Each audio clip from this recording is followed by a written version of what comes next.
আমার না এটি এখন আর কেবলমাত্র কোটা সংস্কার আন্দোলন বা কেবলমাত্র ছাত্রদের আন্দোলন বলে ভুল হবে। এতদিন পরে বলছেন তার আলোচনার দরজা খোলা, এই কথাটা কি উনি প্রথমে বলতে পারতেন না?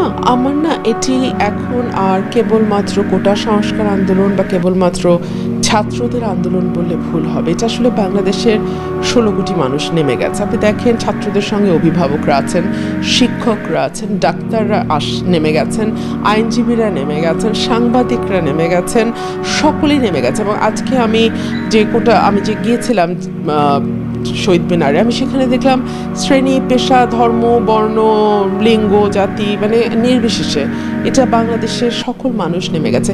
ছাত্র হত্যাটা না কেউ নিতে পারছে না। আপনি আবু সাইদের হত্যা বলেন আর আপনি মুগ্ধর হত্যা বলেন, আমরা একটা হত্যাও আসলে নিতে পারছি না, আর সম্ভব না। আর আজকে প্রধানমন্ত্রী এতদিন পরে বলছেন তার আলোচনার দরজা খোলা, এই কথাটা কি উনি প্রথমে বলতে পারতেন না?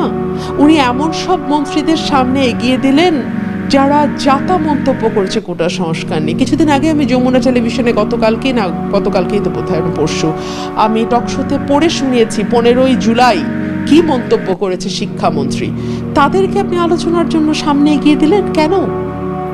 যারা কোটা সংস্কার নিয়ে, যারা ছাত্র সমাজ নিয়ে, যারা তরুণ সমাজ নিয়ে রাজাকারের বাচ্চা টাচ্চা বলে জঘন্য সব মন্তব্য করছে, তাদেরকে আপনি এগিয়ে দিলেন।